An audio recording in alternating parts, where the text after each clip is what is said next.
Hi, hello, and welcome to the first edition of Reviewing Wings of Fire. Name is still a work in progress. This is obviously a new style of video with sprites and all that, so yeah, I'm gonna try this style out for a bit, and just let me know whether or not you like it in the comments. If you are following me on Twitter, you got a sneak peek at one, and if you're not following me, you should definitely follow me. Link in the description. Now, before we get started, obviously, spoilers, duh.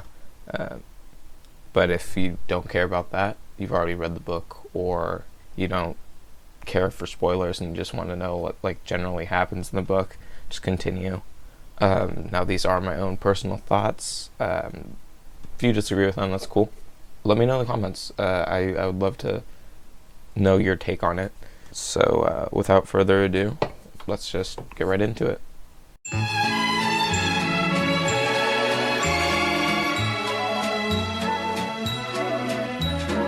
Part 1 overall is very fast-paced. Within the first 5 chapters, we already meet the Pandalan dragons who have fled Pantala. Now, depending on who you are, this could be good or bad. Personally, I feel like this was a bit rushed, and the dragons arrive, and that's pretty much the end of that. I feel like there wasn't any development. I wish there was more conflict, like the Pandalan dragons arguing after Snowfall tells them to leave. But none of that happened. They kind of just arrived, and that was it. Now, during this time, we get to see Queen Snowfall's inner struggles between helping her own tribe and helping the Pandalan tribes.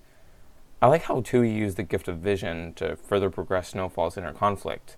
Now, the ring allows her to see visions of what other Pandalan dragons have gone through, causing her to feel more sympathy towards them.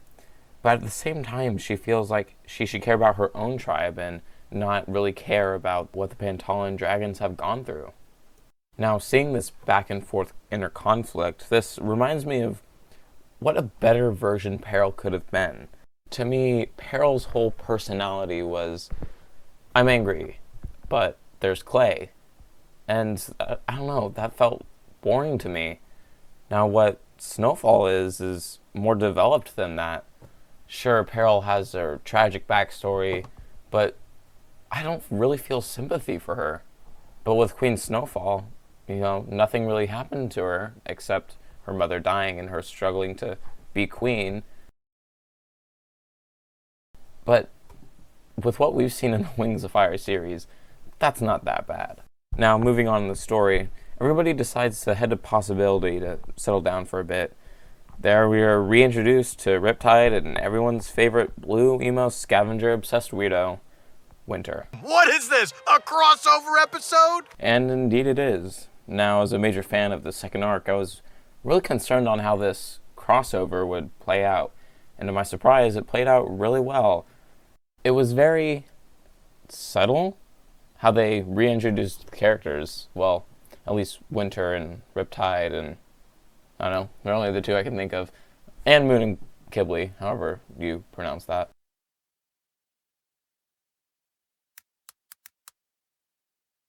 Kibble. Okay, enough about that. Overall, the first part does a great job setting up that classic Wings of Fire feeling. What brings you back to reading Wings of Fire every time a new book is released. If all the books were just how the character felt without that Wings of Fire feel, I don't think I would keep reading it. There's that humor to it that, I don't know, just draws me back. Now, that being said, it also does a great job introducing the sass of Queen Snowfall. Overall, I'd give part 1 a solid 8 out of 10. It's really good, and it's what I expected. It's not perfect, but very great. Now for part 2.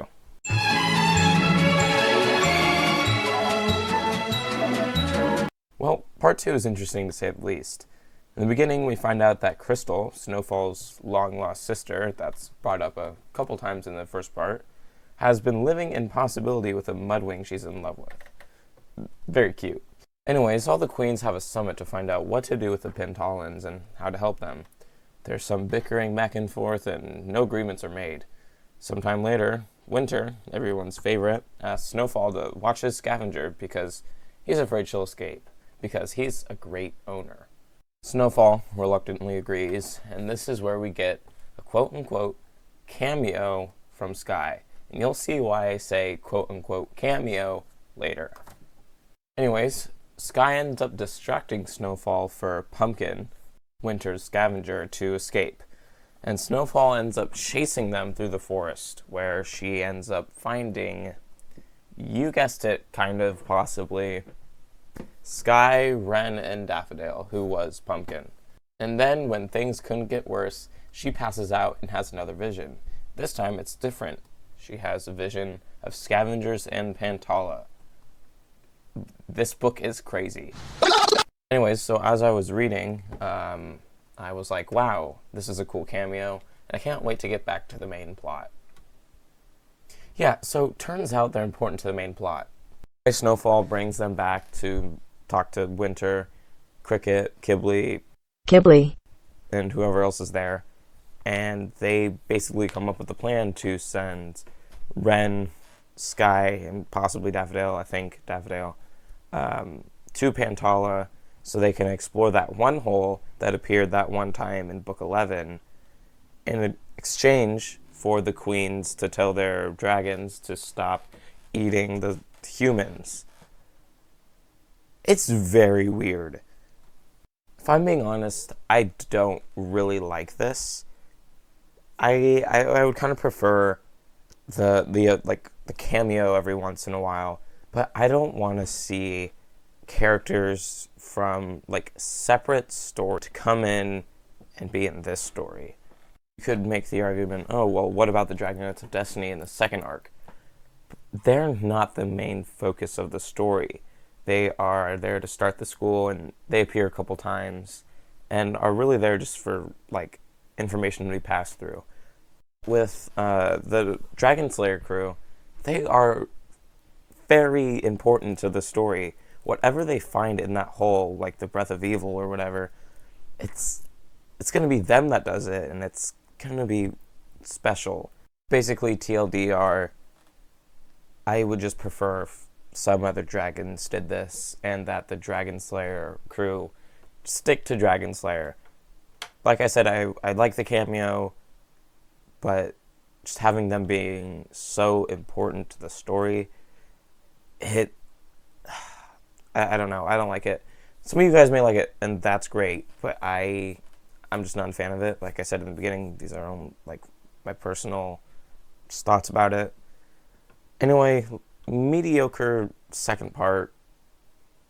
I wasn't the biggest fan of it, but it's good. So I will give it a 6.5 out of 10. Let's move on. Part 3 was a fitting conclusion to the book. And when I say that, I don't really mean it.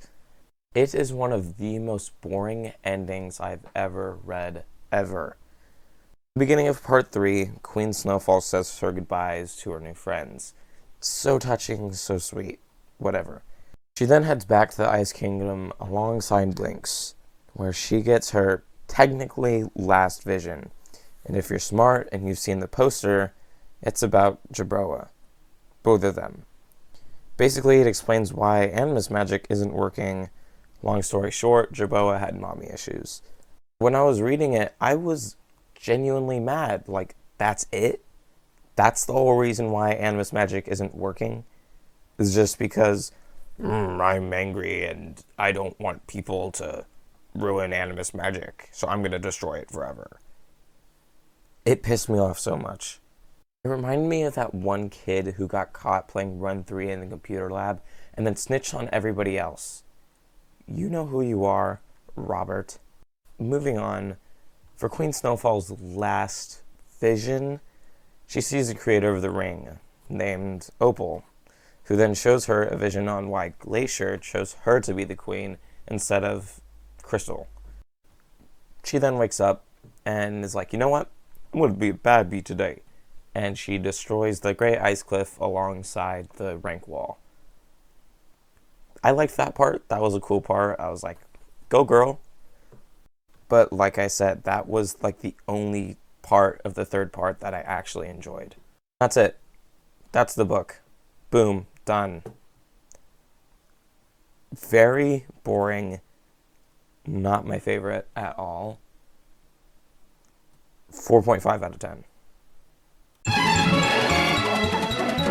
Wrapping it all up, to me this book is more or less a filler, leading up to the grand finale instead of being the usual action-packed thrillers we're used to. Now, overall, it is a good book, but I'm just very disappointed. I expected more waiting this long. I felt like there was some lazy writing involved. But other than that, like I said, it was a decent book. Now, you're probably like, oh, what does he have to say about it now? Well, I have one last nitpick, and it isn't about the story. It's about the color. What do you mean color, you may ask? This honestly gross, kinda purple pink, magenta, whatever. Personally, I am more of a hardcover guy, as you can tell. And this looks amazing. Look. So nice. So nice. I mean, I already got, covers, images, so I put the paper covers in here. And honestly, I like it. It looks really nice. And then